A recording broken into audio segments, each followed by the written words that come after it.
नमस्कार, आप देख रहे हैं के न्यूज। मैं हूं आपके साथ सोनी चौहान। देवभूमि के दंगल में आज हम बात करेंगे स्मार्ट सिटी की आंच, विपक्ष मांगे जांच।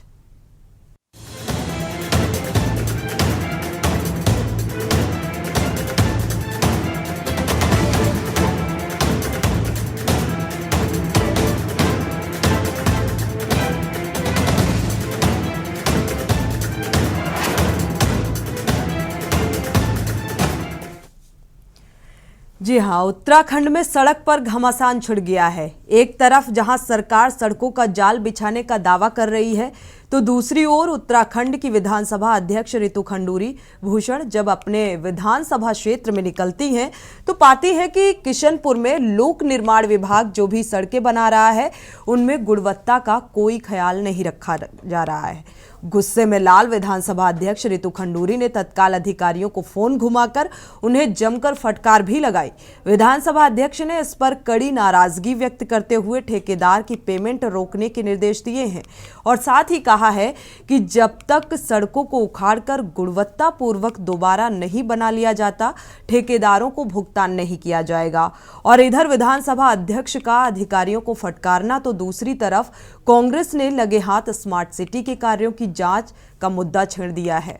कांग्रेस ने इस मामले में राज्य सरकार को अल्टीमेटम दिया है। कांग्रेस के पूर्व विधायक राजकुमार ने चेतावनी दी है कि यदि स्मार्ट सिटी के कार्यों की जांच नहीं हुई तो कांग्रेस आंदोलन करेगी। और आज इसी मुद्दे को लेकर हम चर्चा भी करेंगे, लेकिन उससे पहले आपको दिखाते हैं ये खास रिपोर्ट।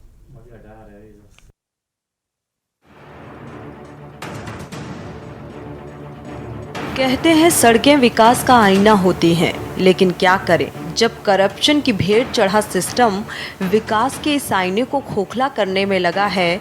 ताजा मामला कोटद्वार का है, जहां से विधायक रितु खंडूरी, जो कि उत्तराखंड की विधानसभा अध्यक्ष भी हैं, रविवार को रितु खंडूरी जब अपने विधानसभा क्षेत्र में बन रही सड़कों का निरीक्षण करने पहुंची तो पाया गया कि गुणवत्ता का तो कोई ध्यान ही नहीं दिया जा रहा है। अध्यक्ष को अपने निरीक्षण के दौरान सीमेंट ढूंढने से नहीं मिला। चालाक ठेकेदारों ने मिट्टी के सहारे ही सड़क का निर्माण कर दिया। गुस्से से लाल विधानसभा अध्यक्ष रितु खंडूरी ने तत्काल अधिकारियों को फोन घुमाकर उन्हें जमकर फटकार भी लगाई और कहा कि दोबारा सड़क बनाओ तभी पेमेंट होगी। ये हाल सिर्फ कोटद्वार का नहीं है, ऐसा ही कुछ लक्सर में भी देखने को मिला, जहां अकबरपुर के ऊद गांव में बिना सीमेंट के ही सड़क बना दी गई।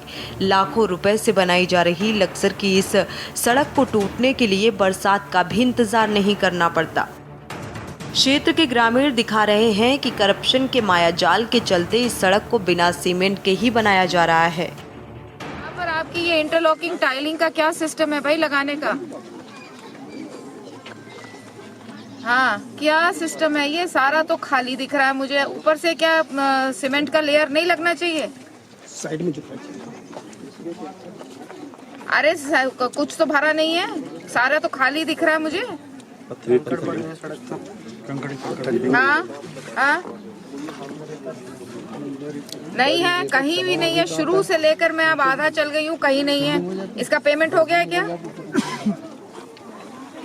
हाँ, तो उसका पेमेंट जब तक नहीं होगा जब मैं दोबारा निरीक्षण में आऊंगी, और जब तक दोबारा निरीक्षण करके जब तक इसका मैं एक एक इसका छेद नहीं भरेंगे आप लोग, तब तक उसका पेमेंट नहीं होगा। और आगे से मुझे आप पहले बताएंगे किस सड़क को आप लोग भेज रहे हैं। उसके लिए बसावट नहीं है, वहाँ आपकी सड़कें बन रही हैं। जहाँ बसावट है वहाँ सड़कें नहीं बन रही हैं। ये कौन निरीक्षण करता है भैया? ठेके प्लॉट वालों का काम मैं नहीं करने आई हूँ, यहाँ प्रॉपर्टी डीलर्स के लिए काम नहीं कर रही हूँ ना मैं। यह सड़क मेरे गांव में बन रही है, ना तो कोई इसका प्रस्तावक है, ना कोई इसका मालिक है। यहाँ से ठेकेदार आज तक यहाँ आया नहीं। 2 आदमी आए कर उन्होंने सड़क से लगाई और इस पर सड़क के ऊपर ही मिट्टी डालकर और ये लगा दिया। ठेकेदार से बात करी, भाई कहाँ कौन ठेकेदार, क्या क्या नहीं है, कोई इसका ठेकेदार नहीं। उन्होंने कहा कि जिला पंचायत सदस्य से काम हो रहा है यहाँ से, और ये तो काम ऐसे ही हो। 5.5 लाख का बजट है हमारा, 5.5 लाख की सड़क ऐसे ही बना हो। एक तरफ जहां सड़कों में जगह जगह भ्रष्टाचार देखने को मिल रहा है, तो दूसरी तरफ कांग्रेस ने लगे हाथ स्मार्ट सिटी के मुद्दे पर सरकार को घेरना शुरू कर दिया है। राजपुर रोड के पूर्व विधायक राजकुमार ने शहरी विकास सचिव को ज्ञापन भेज स्मार्ट सिटी के कार्यों की जांच की मांग उठाई है। उन्होंने जांच ना होने पर आंदोलन और अफसरों के घेराव की भी चेतावनी दी है। आरोप है कि जिन क्षेत्रों में सीवर एवं पानी की लाइनें पड़ी थीं, वहां पर फिर से लाइनें डाली गई हैं। जहां सड़कें, नाले और नालियां ठीक थीं, वहां दोबारा बनाकर जनता के पैसे को बर्बाद किया जा रहा है। कांग्रेस ये बता दे कि वो कौन से कार्य से खुश है।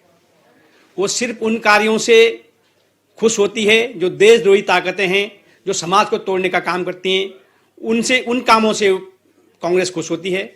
लेकिन जिस प्रकार से देश और प्रदेश में भारतीय जनता पार्टी की सरकारें काम कर रही हैं, उनको हमेशा वो अखर रहा है। और जिस प्रकार से हमारी सरकार काम कर रही है, निश्चित रूप से समाज के अंतिम छोर पर बैठे व्यक्ति को उच्च स्तर पर पहुंचाने का काम भारतीय जनता पार्टी की सरकार कर रही है। स्मार्ट सिटी के नाम पर जो देहरादून का असली स्वरूप था, उसको भी बिगाड़ने का काम सरकार ने किया है।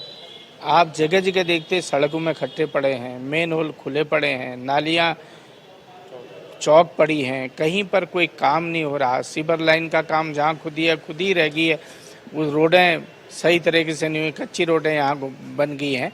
तो सरकार कहाँ गंभीर है। महानगर पालिका का वो हाल है कि आप देख लीजिए, कोई ध्यान देने वाला नहीं है। पूरा नया जो देहरादून नया क्षेत्र जो सम्मिलित हुआ है, वो और ज़्यादा बदहाल है। पुराने क्षेत्र का हाल आप इसी मेन रोड में देख लीजिए, घंटाघर से यहाँ तक का हिसाब देख लीजिए। जो गांधी रोड ले लो, राजपुर रोड ले लो, जितने भी इलाका है सारा बर्बाद करके रख दिया है। कुल मिलाकर चुनावी साल में सड़कों के मायाजाल पर ही सियासत शुरू हो गई है। एक तरफ जहां सरकार विकास के सहारे दोबारा सत्ता का ख्वाब देख रही है, तो दूसरी ओर बेलगाम नौकरशाही सरकार पर हावी हो रही है। कहां तो सरकार स्मार्ट सिटी बनाने का दावा कर रही थी और कहां अब सामान्य सड़कों की गुणवत्ता पर ही सवाल उठने लगे हैं। देहरादून से के न्यूज़ इंडिया के लिए अंकित काला की रिपोर्ट।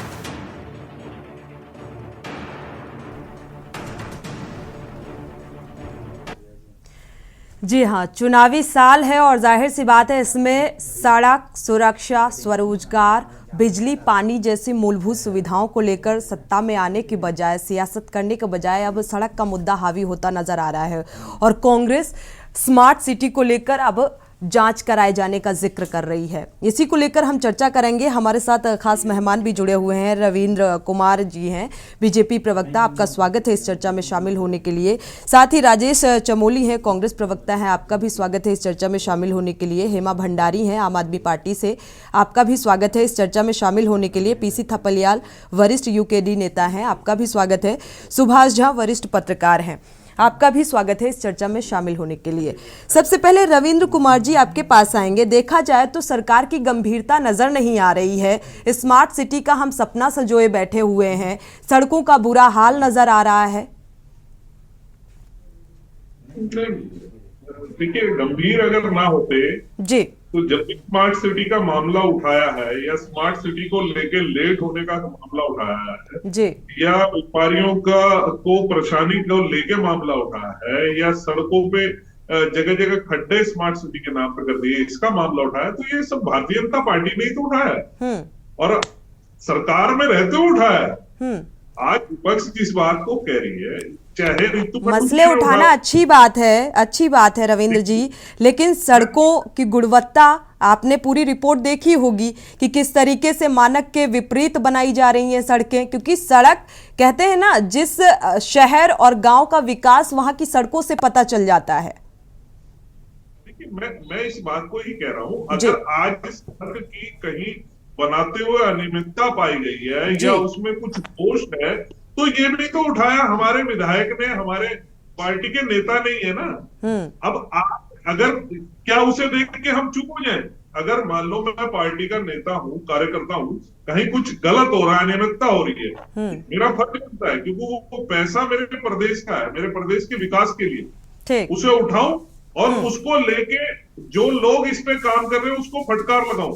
ये हमारी डबल ड्यूटी है। एक तो हम सरकार में और दूसरा मेरी नैतिक जिम्मेदारी है। मैं उत्तराखंड का नागरिक हूं, मेरे शहर का, मेरे प्रदेश का, मेरी गली का विकास करने के लिए जो पैसा आता है वो मेरे टैक्स के पैसे से उपयोग होना बहुत जरूरी है और ये प्रत्येक नागरिक का, इसमें कोई ऐसी कोई विवाद वाली बात तो है नहीं। अगर चलिए, अपने पैसे का विधान- उपयोग होना बहुत जरूरी है, लेकिन जैसे स्मार्ट सिटी को लेकर कांग्रेस ने सवाल खड़े किए हैं कि जहां पर पाइपलाइन पड़ी हुई है वहां पर दोबारा पाइपलाइन, अगर इतना ही पैसों का बंदरबाट ना हो, इसकी फिक्र है सरकार को, तो दोबारा पाइपलाइन वहां पर क्यों डाली गई, सीवर व जो नालियां हैं वहां पर दोबारा क्यों नालियां बनाई गई, इसको लेकर लगातार सवाल खड़े किए जा रहे हैं। आपके पास आएंगे राजेश चमोली जी। रविंद्र कुमार जी की बात से कितना सहमत है, आपकी प्रतिक्रिया सड़क की गुणवत्ता को लेकर?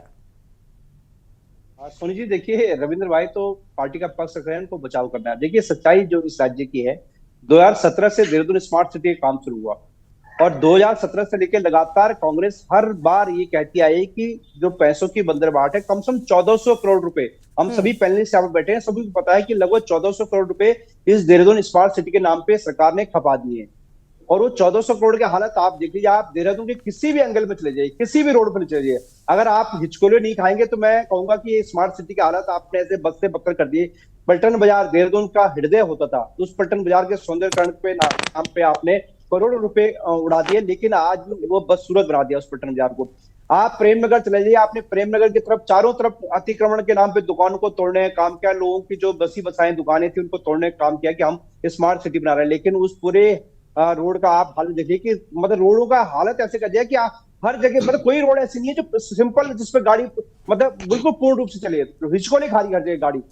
आप अगर टू व्हीलर में अगर देहरादून के किसी भी एंगल में चले जाइए, कारगिल चौक से लेकर रिस्पना की तरफ चले जाएंगे, आप सुबह तो बिल्कुल नहा धो के जाएंगे, लेकिन जब शाम को अपनी शर्ट या स्वेटर को झाड़ेंगे, टी शर्ट को झाड़ेंगे, तो निश्चित रूप से 1 किलो धूल आप पे चिपकी हुई। ये हालत देहरादून की है। और ये हम नहीं, हम तो लगातार पिछले 5-6 साल से लगातार मुद्दा उठा रहे हैं स्मार्ट सिटी का नाम का, कि ये घोटाले कर रहे हैं, पैसे की बर्बादी कर रहे हैं। लेकिन माननीय त्रिवेंद्र रावत जी ने स्वयं कहा, ये सबको पता है कि त्रिवेंद्र रावत जी ने कहा कि स्मार्ट सिटी का काम जिस रूप से होना चाहिए था उस प्रकार से हुआ नहीं।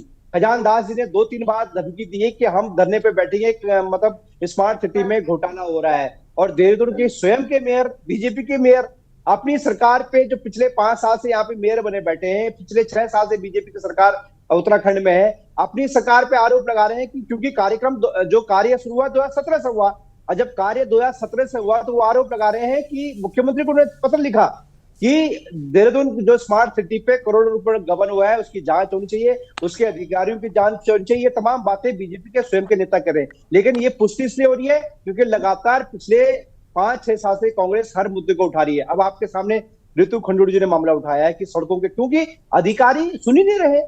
तीरथ सिंह रावत कह रहे हैं कि 20% से 40% कमीशन हो गया।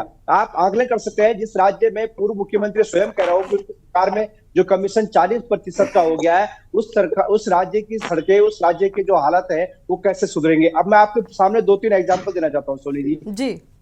उत्तराखंड में मुख्यमंत्री जी कुमाऊं मंडल में गए, उन्होंने स्वयं कहा था कि सड़कों पे गड्ढे हैं। और हम उत्तराखंड के सितंबर माह 2021 की बात है, उस टाइम जब ये पहली बार मुख्यमंत्री बने थे, उस टाइम की बात है कि उत्तराखंड में गड्ढे हैं, हम शीघ्र ही 15-20 दिन के अंदर सड़कों को गड्ढा मुक्त करेंगे।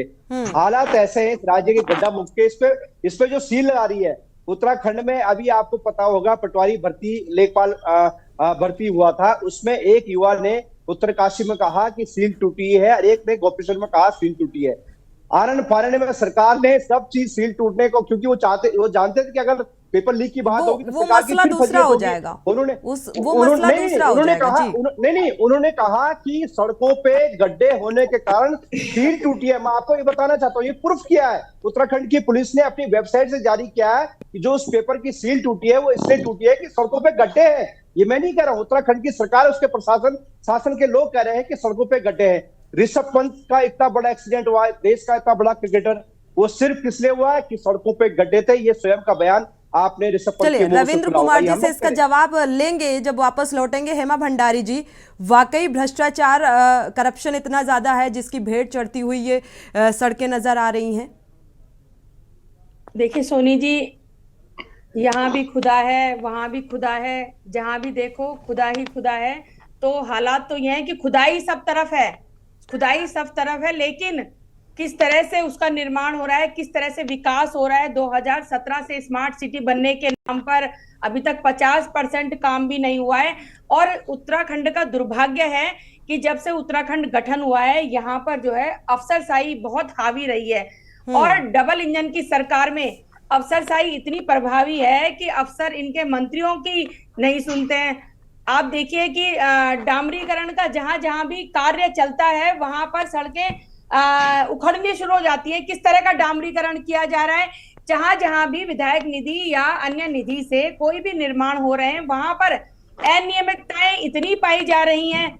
अब देखिए ना, 4 धाम यात्रा जो है अब अप्रैल से शुरू हो जाएगी और वहां पर जो है बद्रीनाथ नेशनल हाईवे में अभी जो खबर है कि 10 और बड़ी दरारें आने का मामला सामने आ रहा है। तो ऐसे में देखिए, लोग भी जब आपके न्यूज चैनल वाले दिखाएंगे तो यात्री भी आने से डरेंगे। तो कहां से एक तरफ जो मुख्यमंत्री जी कहते हैं कि हमने कमर कस ली है, तो इस तरह से कमर कस ली है कि सड़कों में अनियमितताएं पाई जा रही हैं।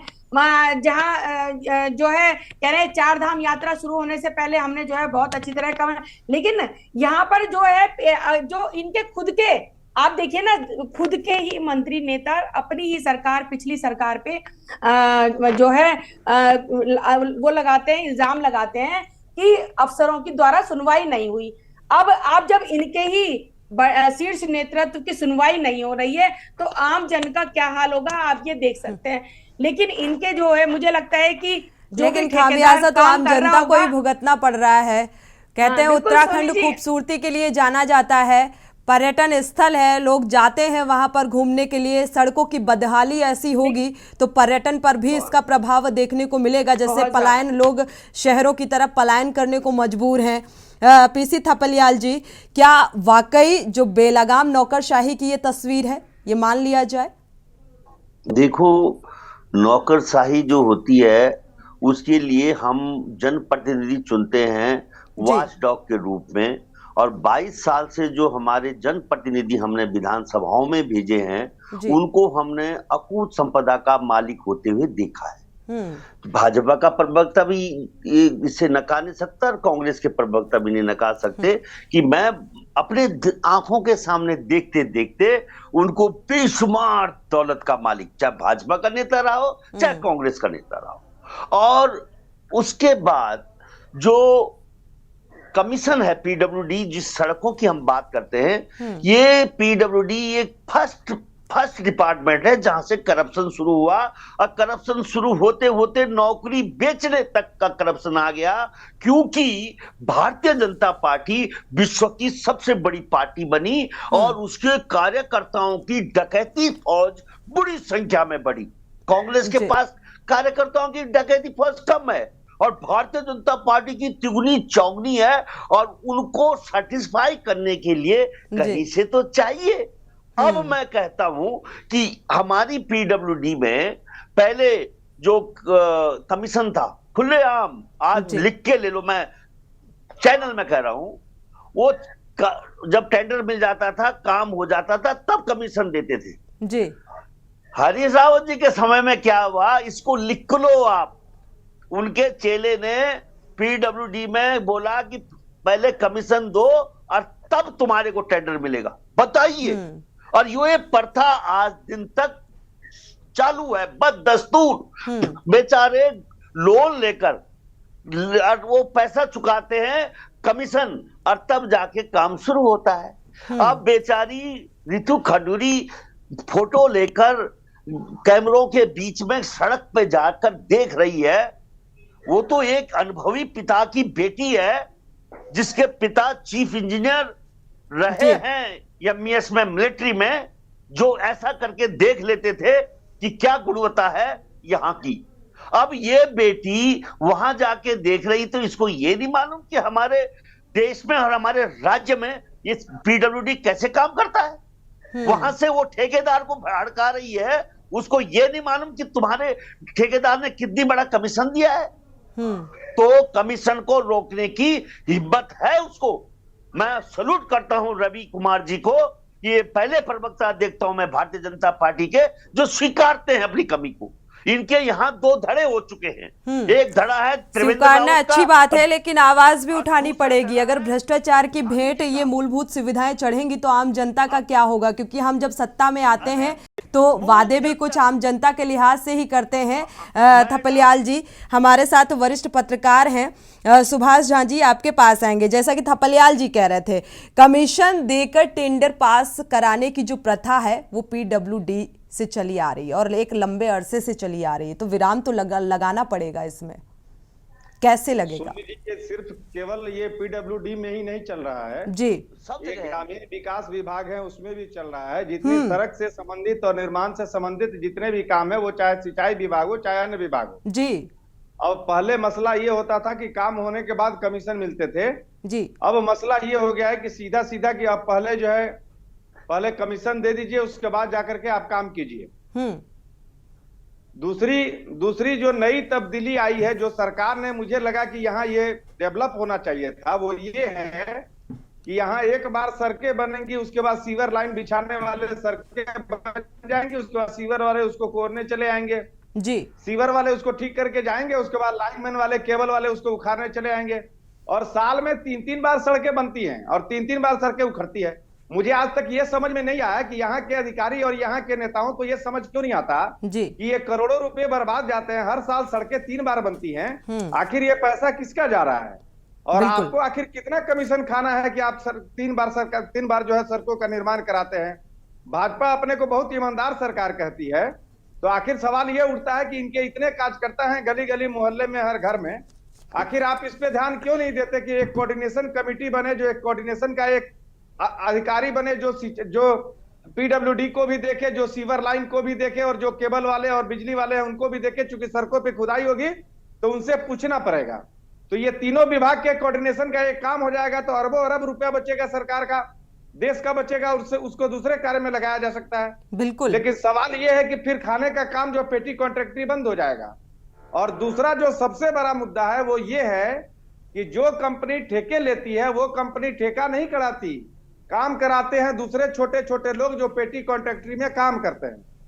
मतलब सुभाष झा की कंपनी ने ठेका ले लिया और सुभाष झा ने PC थपलियाल कोई और के नाम से उसको दे दिया कि आप करो, मुझे मेरा कमीशन दे दो, मैं चला अपने घर। तो अब जाहिर है कि इसमें दबाव जो है पैसों का वो सड़कों पे बढ़ेगा। बिल्कुल। सड़कों पे बढ़ेगा तो गुणवत्ता पे बढ़ेगा। और अभी देखिए ना, अभी 4 धाम यात्रा है, सारी सड़कें बदहाल है जी। 4 धाम यात्रा अब सर पे है।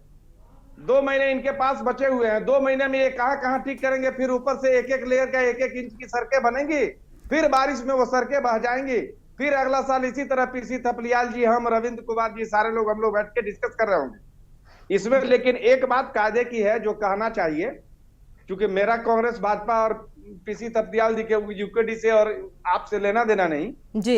एक ईमानदारी तो है कि ऋतु खंडूरी जी ने, मान लीजिए अगर उन्हें लगा कि ये गलत हो रहा है तो उन्होंने अधिकारियों को फोन करके कहा और बकायदा ये बात सामने आई। इस बात के लिए ऋतु खंडूरी जी का या आपके BJP के प्रवक्ता हैं उनका या भाजपा का मैं धन्यवाद करता हूं कि कम से कम इतना साहस तो है कि अपनी भी गलती में, कुछ लोग ऐसे हैं जो लोग अपनी गलतियों को, अपनी खामियों को स्वीकार करते हैं। और इसके लिए मैं स्पेशली रविंद्र जी को और ऋतिक खंडूरी जी को धन्यवाद करता हूँ। हाँ। बिल्कुल सुभाष झा जी, लेकिन वो एक जिम्मेदारी बनती है उनकी। लेकिन सवाल ये उठता है कि आखिर गुणवत्ता में कमी आती क्यों है? ये जो ऊंचे से लेकर नीचे स्तर तक अगर देखा जाए, अगर ऐसी गुणवत्ता का ध्यान नहीं रखा जाता है, कोताही बढ़ती जाती है, तो आखिर ये क्यों? हम इस मसले को लेकर चर्चा कर रहे हैं। उन्होंने अपनी जिम्मेदारी को निभाया, अच्छी बात है। फिलहाल रुकेंगे यहाँ एक छोटे से ब्रेक के लिए। ब्रेक से जब वापस आएंगे चर्चा हमारी इसी पर जारी रहेगी। ब्रेक से वापस आ रहे हैं। देवभूमि के दंगल में हम बात कर रहे हैं सड़कों की गुणवत्ता को लेकर और साथ ही स्मार्ट सिटी का जो सपना है वो कैसे साकार होगा, क्योंकि इस पर सवालिया निशान लगता हुआ नजर आ रहा है। हमारे साथ खास मेहमान लगातार जुड़े हुए हैं। रविंद्र जी आपके पास आएंगे। करोड़ों रुपए की बर्बादी आखिर क्यों? स्मार्ट सिटी के तहत जहां पर नालियां बनी हुई थी वहां दोबारा से नाली की मरम्मत किए जाने का कार्य या दोबारा से सीवर लाइन डालने का काम, तो इससे क्या बेनिफिट होता नजर आ रहा है? मुझे लगता है जहां पर पहले से कोई चीज बनी हुई है वहां पर दोबारा बनाए जाने की क्या जरूरत है? सोनी जी देखिए, मैं इस विषय को तो आपको टेक्निकली बता नहीं सकता कि आखिर पहले जो नाली बनी हुई थी अब नाली क्यों बनाई जाती है ना। लेकिन मैं इतना जरूर बता सकता हूं कि अगर किसी के पास ऐसी कोई प्रमाण है या प्रमाणिकता है, देखिए खास तौर पे मैं अपने विपक्ष के साथियों से, जिस प्रकार से हम अपने सरकार में रहते हुए अगर कहीं गलत हो रहा है तो मैं हिम्मत करता हूं कि मैं उस बात को उठा सकूं। हमारे विधायक भी ऐसा करते हैं, हमारे नेता भी ऐसे करते हैं, मैं स्वयं भी ऐसा करता हूं। तो अगर कहीं कोई ऐसी आपत्ति है जहां पे आवश्यकता नहीं थी, मान लीजिए एक नाली बन रही थी, जबरदस्ती उसे तोड़ के दूसरी नई नाली बनाई जा रही थी, ये जबकि टेक्निकल लिहाज से, सारे कैपेसिटी के लिहाज से, जनसंख्या के लिहाज से पूरी फिट थी, फिर भी तोड़ दी गई, तो क्या कहा? तो ऐसा अगर कहीं मामला आता है तो जरूर उठाना चाहिए, उसको जाके बताना चाहिए। लेकिन ऐसा मामला आया है तभी तो कांग्रेस इस मुद्दे को उठा रही है। स्मार्ट सिटी का जो है उसकी जांच कराए जाने की बात कह रही है। सोनी जी मैं बात वही कह रहा हूँ, देखिए आप कहने में तो कुछ भी कर सकते हैं। मैं एक बात बताइए कि हाँ, हम सरकार में होते हुए जी आखिर विधायक तो इनके भी है ना, विकास कार्य तो सड़कें तो इनके यहाँ भी बन रही होंगी। क्या किसी कांग्रेस के विधायक ने आवाज उठाई कि मेरे यहाँ सड़क खराब चल रही है? या तो इसका मतलब वो अपनी सड़कें बिल्कुल मजबूत बना रहे, उनकी सड़कें साल भर चलेगी पूरी की पूरी। एक भी बार वो अब की जो बजट आएगा इस साल का, वो वापस कर देगी कि हमारी सड़कें पिछले साल जो बनाई थी वो तमाम बन रही हैं, नई हमें बनाने की आवश्यकता नहीं। या तो ऐसा होगा, या फिर ऐसा है कि वो बिल्कुल गौर नहीं करते। देखिए किसी चीज की प्रामाणिकता देनी पड़ेगी ना। आप मुंह से मैं यहां बैठ के कुछ भी कह दूं कि जी ऐसा हो रहा है वैसा हो रहा है, ऐसा नहीं होता। देखिए दूसरी बात एक और मैं बताऊंगा, हमारे राजेश चमोली जी ने खास करके गढ़ी कैंट का मुद्दा उठाया। मैं गढ़ी कैंट से पहले आपको चक्रोता रोड के बोटल नेक की बात याद दिलाऊंगा। माननीय निशंक जी के मुख्यमंत्री काल में वो इतना छोटा रास्ता था कि उसमें से आने जाने के लिए बिल्कुल भी जगह नहीं होती, इतना भारी जाम लगता था। तमाम व्यापारियों के साथ बिठा के उन्हें तैयार करके उसको बोटल नेक को खुलवाया, आज वो एक बड़ा चौड़ा रास्ता बना। सेम ऐसी पोजीशन गढ़ी कैंट की थी। गढ़ी कैंट गढ़ी कह रहा हूं, प्रेमनगर की सेम स्थिति थी, जहां पे बहुत छोटा रास्ता था। उस प्रेमनगर के बाजार को व्यापारियों के साथ बैठ के, व्यापारियों का विरोध भी था भारतीय जनता पार्टी, लेकिन उस सड़क को चौड़ी कराने का काम भारतीय जनता पार्टी ने ही किया। तो ऐसे विकास के कार्य लोगों के कई बार विरोध भी होते हैं, क्योंकि काम जब होता है तो कहीं ना कहीं परेशानियां लोगों को होती हैं, लेकिन उस परेशानियों के बीच में क्योंकि लोग रहते भी वहीं हैं, व्यापार भी वहीं करते हैं और काम भी वहीं हो रहा है, तो इन सारी चीजों को देखते हुए काम करना पड़ता है और विरोध भी सहना पड़ता है, क्योंकि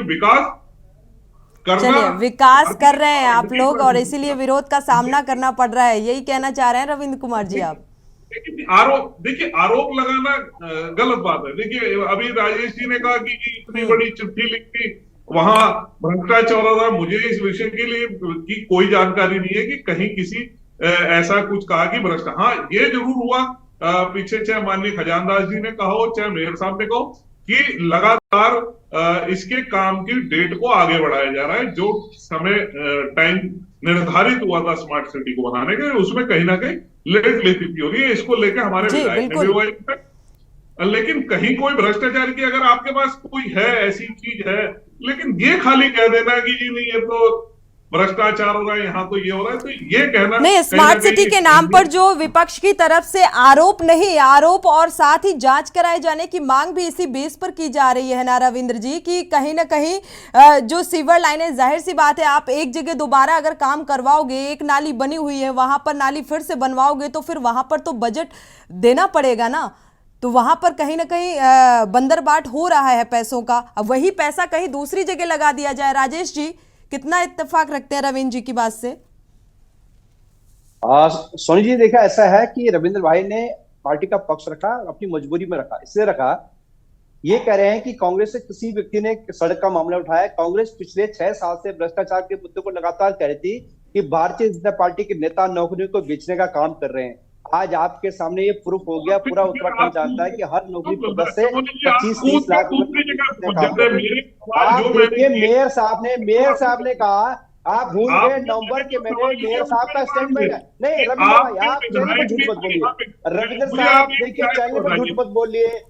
मेयर साहब ने देहरादून में स्वयं प्रेस रविंद्र जी जवाब दे लीजिएगा, सुन लीजिए पहले। नहीं रविंद्र जी मैंने आपको शांतिपूर्वक सुना, आप भी मुझे सुनिए। देखिए नहीं, पहले सुनिए। देखिए मेयर साहब का बयान है, उन्होंने कहा कि जो देहरादून के जो स्मार्ट सिटी का काम है रुक रुक के हो रहा है, उसमें बहुत सारी अनियमितताएं हैं, उसकी जांच का उन अधिकारियों की जांच होनी चाहिए। कार्य पूर्ण रूप से क्यों तेजी से नहीं हो रहे, उसकी जांच होनी चाहिए। त्रिवेंद्र रावत जी ने ये कहा, इसलिए कहा। देखिए आप इस बात को भूल जाते हैं। दुख इस बात का है, आप कह रहे हैं कि कांग्रेस के लोग, हम लगातार पिछले 6 साल से हर मुद्दे को उठा रहे हैं, चाहे बेरोजगारी हो, महंगाई हो, भ्रष्टाचार हो, आपके नेता जो नौकरी बेच रहे काम कर रहे हैं, आपके जो लोग हाकम सिंह, संजय धारीवाल जैसे नेता, मंडल अध्यक्ष जो पकड़े जा रहे हैं नौकरी में, हम तो लगातार उठा रहे थे। लेकिन अब हो क्या रहा है, चोरियां जब पब्लिक के सामने आ रही है तो आप कह रहे हैं देखो जी हमारे नेता भी कह रहे हैं कि चोरी हो रही है, हम तो कह रहे हैं जांच हो रही है। अरे कहां जांच हो रही है? नौकरियां आप बेच रहे हैं, सब कुछ आप कर रहे हैं, धांधली आपके नेता कर रहे हैं, आपके साथ अधिकारी मिलकर वो धांधलियां कर रहे हैं। अच्छा एक बात बताइए, आप जरा मेयर साहब के घर की तरफ, नेशनल रोड की तरफ चले जाइए, जो कूड़ेदान है, ऐसे हालत हो गई है उस कूड़ेदान के। कभी आइए ना रविंद्र भाई, कभी देखिए जरा मेयर साहब के घर की तरफ सड़क के क्या हाल है। कभी कारगिल चौक की तरफ आप आईएसबीटी की तरफ जाइए, क्या हालत हो रखे हैं। कभी रिस्पना पुल की तरफ आप जाइए ना, कोई सड़क अगर आप ही बता दीजिए जो बैलेंस सड़क हो, जिसमें गाड़ी बड़ी स्मूथली चले, एक्टिवा हो, बड़ी गाड़ी हो, छोटे हिचको नहीं खानी इस टाइप से, इस टाइप की आपने सड़क दे दी आपने। और आप पर्वतीय क्षेत्र में आए दिन दो बसें गिरी है पर्वतीय क्षेत्र में, सिर्फ इसलिए खड़ी है कि सड़कों पे गड्ढे थे, इसलिए नहीं गिरे, सिर्फ इसलिए खड़ी है। मैंने आपको पहले बोला, ऋषभ पंत स्वयं कह रहा है कि सड़क पे गड्ढे होने के कारण उनका एक्सीडेंट हुआ। माननीय मुख्यमंत्री जी ने स्वयं कुमाऊं मंडल में कहा कि सड़कों पे गड्ढे ही गड्ढे हैं, मैं अधिकारियों से चाहता हूँ गड्ढे जल्दी बंद होने चाहिए। रितु खंडूड़ी जी ने तो मजबूरी में कहा, वो देख रही है कि भाई खुलेआम भ्रष्टाचार है। जब तीरथ सिंह रावत जी करें 20 से 40% आपने कमीशन कर दिया, मैं तो नहीं कह रहा हूँ, आपके खुद के स्वयं के पूर्व मुख्यमंत्री कह रहे हैं कि भ्रष्टाचार 20 से 40% हो गया। तो जब कमीशन खोरी खुद के चल दिया तो तब तो मजबूरी में बोलना पड़ेगा विधायक को। अगली बार चुनाव लड़ना है, जीतना नहीं है क्या रितु खंडूड़ी जी को, लेकिन मजबूरी होगी आप लोगों की। बिल्कुल, अगर देखा जाए भ्रष्टाचार है तभी गुणवत्ता में धांधली बरती जा रही है। अगर देखा जाए तो एक बार में ही सड़कें ऐसी बना देनी चाहिए, सीमेंट की जगह मिट्टी का इस्तेमाल नहीं किया जाना चाहिए था और जिम्मेदारी के साथ इस काम को किया जाना। तो ऊपर से नीचे तक मिली भगत कहीं ना कहीं नजर आ रही है। हेमा भंडारी जी, जैसा कि अभी रविंद्र जी कह रहे थे कि जो है भ्रष्टाचार नहीं है, विकास की गति तेज है बीजेपी सरकार में। तो वाकई सड़क हादसों में जिस तरीके से इजाफा हो रहा है, हम भी आए दिन खबरें पढ़ते रहते हैं, आज सड़क हादसे से यहाँ मौत हो गई, आज सड़क हादसे से यहाँ मौत हो गई, तो फिर इनमें ब्रेक लगना चाहिए। जी सोनी जी, एक कहावत है ना कि हाथ कंगन को फारसी किया और वो आरसी किया और पढ़े लिखे को फारसी किया। तो मैं आपको बताऊं अपने मतलब उदाहरण मैं दूंगी तो वो बिल्कुल वो होगा कि मेरे अपने साथ 4 महीने पहले देहरादून की सड़क पे 2 व्हीलर से और बड़ा बुरा एक्सीडेंट मेरे बेटे का खुद का हुआ। तो यहाँ पर गड्ढों में, जो सड़कों में गड्ढे नहीं है, गड्ढों में सड़कें हैं। देहरादून के ये हालात हैं और बाल बाल बचा है मेरा बेटा तो, क्योंकि खुद से मेरा पता चला कि इतना बड़ा गड्ढा महिंद्रा शोरूम के सामने इतने बड़ा गड्ढा हो रहा था कि वो रात को दिखा नहीं, जहां पर एक्सीडेंट हो गया। दूसरी बात, मदन कौशिक जी हरिद्वार के विधायक है, उनके क्षेत्र में अभी हमारे भाजपा के प्रवक्ता कह रहे थे कि वो दो उदाहरण दो, आवाज उठाओ। हमने बहुत आवाजें उठाई। वहां पर क्या है, आरसीसी की सड़कों को उखाड़ के और वो टाइल्स लगा दी गई हैं। अब हमने कारण पूछा, क्योंकि आरसीसी की जब रोड बनी हुई है तो वो अपने आप में मजबूत है, उसको क्यों उखाड़ा जा रहा है, क्यों टाइल्स लगाई जा रही? नहीं जी, ये लगनी है। अब ये कौन सा तरीका है कि ये लगनी है? बहुत आवाज उठाई गई, आज आपके चैनल के माध्यम से आप दिखवा दीजिएगा। वहां पर जो है जबरदस्ती खोद के सब जगह सड़कों की जगह टाइल्स लगवा दी गई हैं। और जो टेंडर मिलता है किसी भी जो उसको जिसको भी टेंडर मिलता है, वो उसको क्या करना पड़ता है कि ठेकेदार को पैसों की जो बांट करनी पड़ती है ना, उसके पास बचता कुछ नहीं है। तो वो इस तरह की, अच्छा ये भी मैं इसलिए कह रही हूँ क्योंकि मैंने पीडब्ल्यूडी में 2000 में काम किया है, तो मुझे पता है कि कहां से उन्हें बांटना पड़ता है। और वो खुद ठेकेदार कहते थे कि मैं कहती थी तुम लोग सड़कें कैसे बनाओगे, तो कहते थे हमारे पास जो पैसा बचा है, अब चाहे वो उखड़े सड़के चाहे कुछ हो, वो तो उतना ही लगेगा ना जितना बचेगा, हमें भी तो अपना पेट पालना है। तो इतने बुरे हालात हैं भ्रष्टाचार के, जो खुद से मैंने देखा है, वो सब चीजें मैं आपको बता रही हूँ कि जब तक ये बंदरबाट, जब तक ये खत्म नहीं होगा, तब तक तो यही हालात रहेंगे और ऐसे ही लोग ठेकेदार इस तरह की ही सड़कें बनाएंगे और ऐसे ही एक्सीडेंट होंगे और ऐसे ही लोग मरते रहेंगे। लेकिन जवाबदेही कौन, कोई जवाबदेही लेने को तैयार नहीं है सोनी जी, कोई जवाब देने को तैयार नहीं है। हम उठा के मुद्दे को कि भाई क्यों इसमें लोग बिल्कुल जो लोकल लोग हैं सबने वो दिया है, ज्ञापन दिया, सब कुछ दिया कि भाई ये क्यों उखाड़ी जा रही है, लेकिन कोई जवाब देने को तैयार नहीं है। तो ये हालात हैं जो मैं आपको बता रही हूँ। बिल्कुल, हालात बदतर हैं, इसीलिए शायद हम सड़कों को लेकर चर्चा करने बैठे हैं। थपलियाल जी आपके पास आएंगे। अगर देखा जाए जैसे जैसे 100 स्मार्ट शहरों में स्मार्ट सिटी परियोजना के लिए जून 2023 की समय सीमा अब नज़दीक भी आ रही है, क्या लगता है क्यों लेट लतीफ़ी बढ़ती जा रही है, क्या अनियमितताएं हैं? देखो, हमारा सिस्टम फेल हो चुका है जी। हमें समझना चाहिए कि जो व्यवस्था देहरादून में थी, उस व्यवस्था को स्मार्ट सिटी में कन्वर्ट करना आसान काम नहीं है। ये कांग्रेस को भी समझना चाहिए और भाजपा के नेताओं को, और जो कोई भी सामाजिक और राजनीतिक व्यक्ति है उसको समझना चाहिए कि यहाँ पे बहुत ही विकट कैसे तुम अंडरग्राउंड बिजली का तार करोगे, स्मार्ट सिटी की रिक्वायरमेंट है।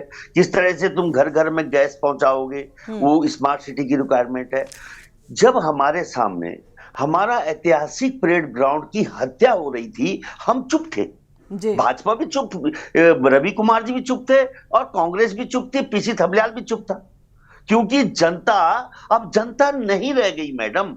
जनता अब गैंगों में डिवाइड हो गई है। मैं कांग्रेसी गैंग का हूं, मैं भाजपाई गैंग का हूं, और भाजपा का तो इतना, मैं फिर भी बोला कि इतना बड़ा गैंग बन चुका है, संगठित गैंग, और उस गैंग के आगे हमारी नहीं चल रही, हम कुछ भी कर रहे हैं उनके साथ।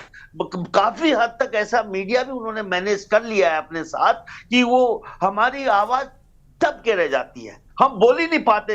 नहीं तो परेड ग्राउंड को तोड़ फोड़ के, क्योंकि ऐसे व्यक्ति मिले, दो भाई, त्रिवेंद्र भाई और वो अपना जो मेयर साहब है, इन्होंने मिलके बोला भैया अब हमसे तो होता नहीं है, समय नजदीक आ रहा है, चलो परेड ग्राउंड को कत्ल करो। 100 पैसा उन्होंने परेड ग्राउंड में झोंक दिया, और उसका जो एक ऐसा जो चार्जिंग था हमारे देहरादून के लिए, जो वाटर चार्जिंग का सबसे बड़ा केंद्र था, जो हमारा ऐतिहासिक परेड ग्राउंड था, उसको उन्होंने सीमेंट से इधर उधर करके बच्चों की तरह बर्बाद कर दिया। अब दूसरी चीज आती है कि जब छोटी सड़कें थी, जिससे रवि कुमार साहब ने कहा है, तो छोटी सड़कों को चौड़ा करने के लिए माननीय खडूरी जी ने क्या दिमाग लगाया, नहरों को ही ढक दिया। जो नहरें हमारी सो होती थी, हमारे को एक ठंडक देती थी, हमारा पर्यावरण को एक बहुत अच्छा रखती थी, हरा भरा रखती, अब उनको उनका मजबूरी थी रोड चौड़ी करने के लिए देहरादून की सारी नहरों को उनको ढकना पड़ा, रोड चौड़ी हुई। अब समस्या ये आती है कि जो विजनरी लीडरशिप है, क्योंकि आप जानते हैं कि राजनीति अब व्यवसाय हो चुकी है, राजनीति अब सेवा का माध्यम नहीं रहा है, और चुनाव जीतने के लिए मैडम पैसा चाहिए, पैसा, क्योंकि हम लोगों को चुनाव के टाइम में शराब चाहिए, हमें मुर्गा चाहिए मैडम, तब वोट देते हैं हम। इसलिए ऐसी व्यवस्था को अगर बदलना है, ऐसे सारे दिन हम चर्चा करते रहेंगे, कोई हासिल नहीं है। व्यवस्था परिवर्तन की लड़ाई में आना पड़ेगा लोगों को, और आज जिस व्यवस्था परिवर्तन की लड़ाई को एक अदने से बच्चे ने चैलेंज किया, आज कांप गई सरकार, अदने से बेरोजगार संघ के बॉबी पवार ने, और वो आज उसको क्या क्या बंधक बनाया, जैसे कि इस देश में लोकतंत्र ही खत्म हो गया। वो केवल मौन व्रत रखना चाह रहा था शहीदों के शहीद स्थल में, उसमें भी नहीं रखने दे रहे, उस पर बंधन लगा दिए, तू ये नहीं कर सकता, ये नहीं कर सकता, और हम चुप है।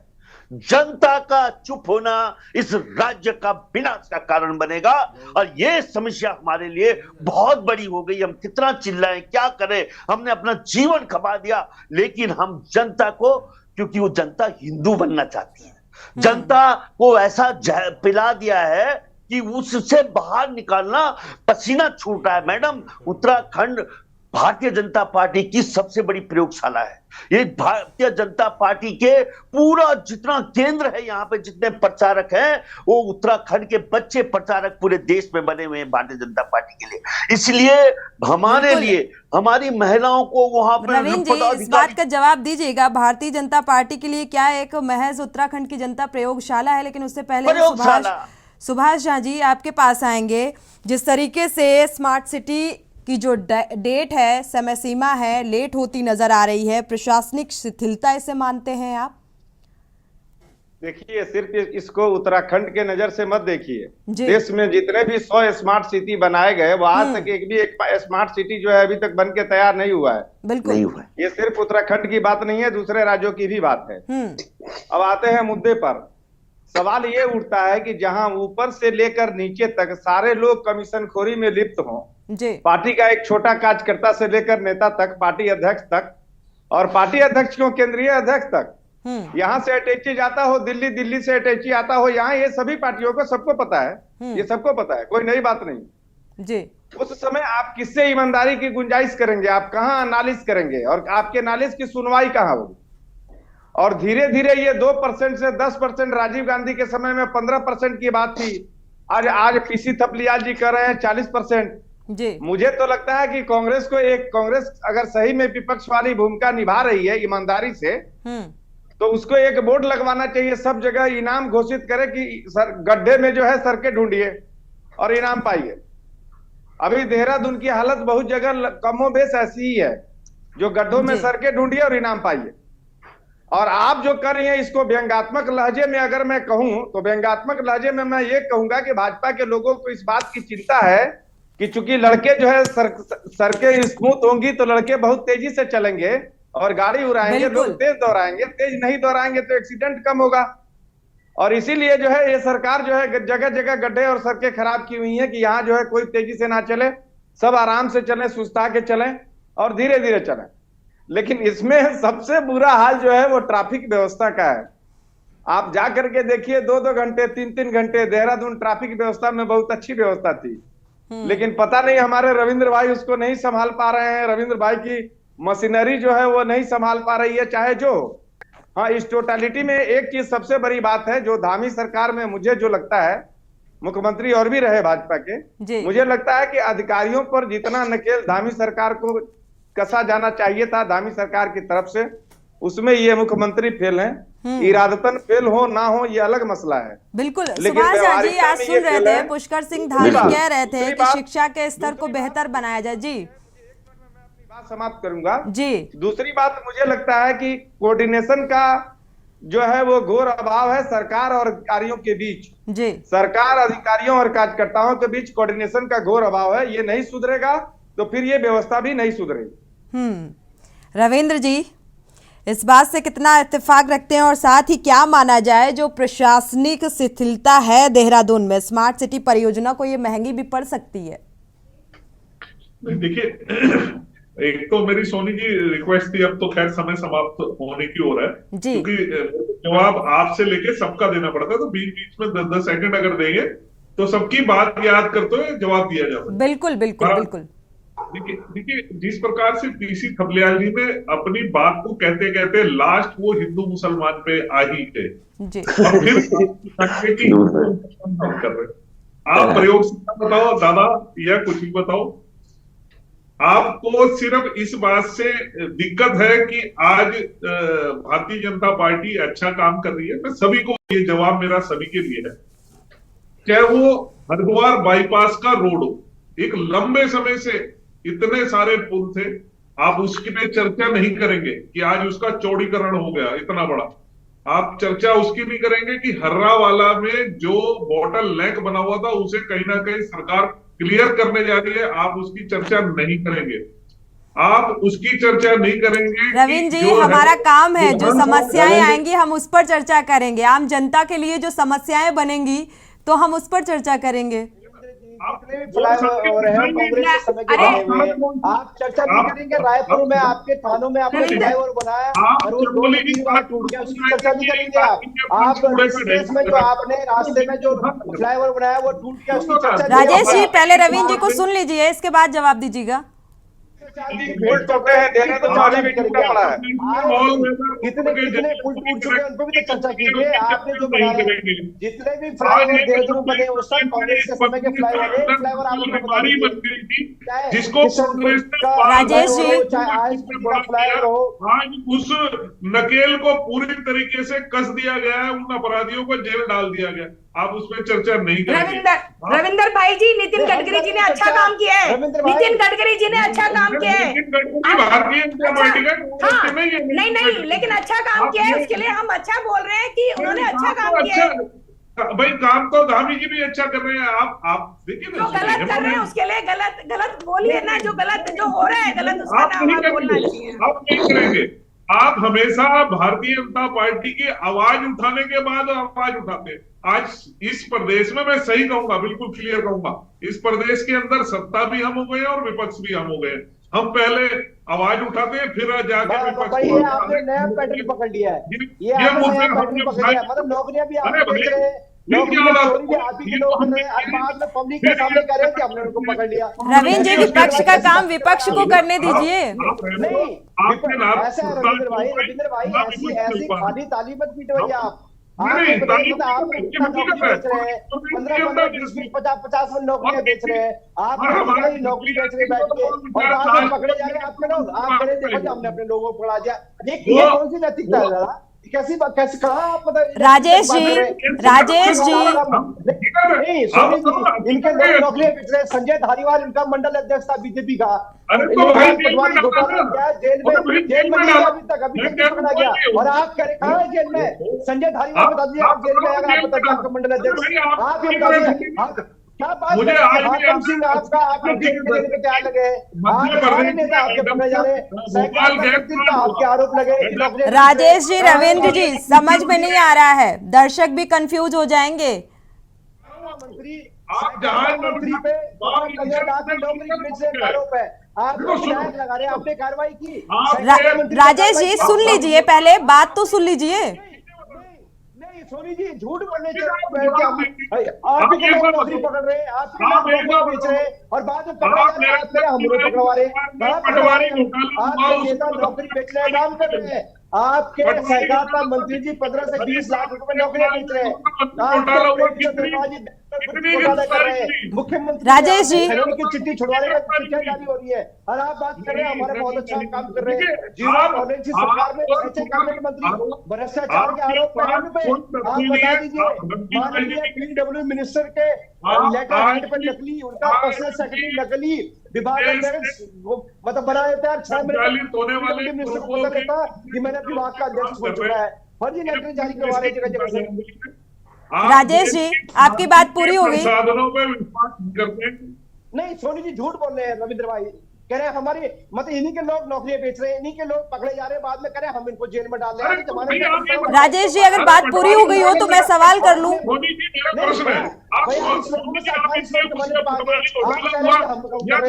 चलिए रविंद्र जी, 4 धाम की यात्रा की शुरुआत होने जा रही है, उसको लेकर क्या चुस्त दुरुस्त इंतजाम, और उसको लेकर अगर भ्रष्टाचार जैसा शब्द आता ही क्यों है? आप लोग भ्रष्टाचार मुक्त होने की बात करते हैं, शिक्षा का जो एक स्तर है वो बेहतर करने की बात करते हैं धामी जी, फिर आखिर जब सड़कें ही अच्छी नहीं मिलेंगी तो शिक्षा का स्तर कैसे बेहतर होगा, जब वो स्कूल तक जो छात्र हैं वो सुरक्षित नहीं पहुंच पाएंगे। आप सभी मेहमानों का बहुत बहुत शुक्रिया इस चर्चा में शामिल होने के लिए। देवभूमि के दंगल में फिलहाल बस इतना। इसी बीच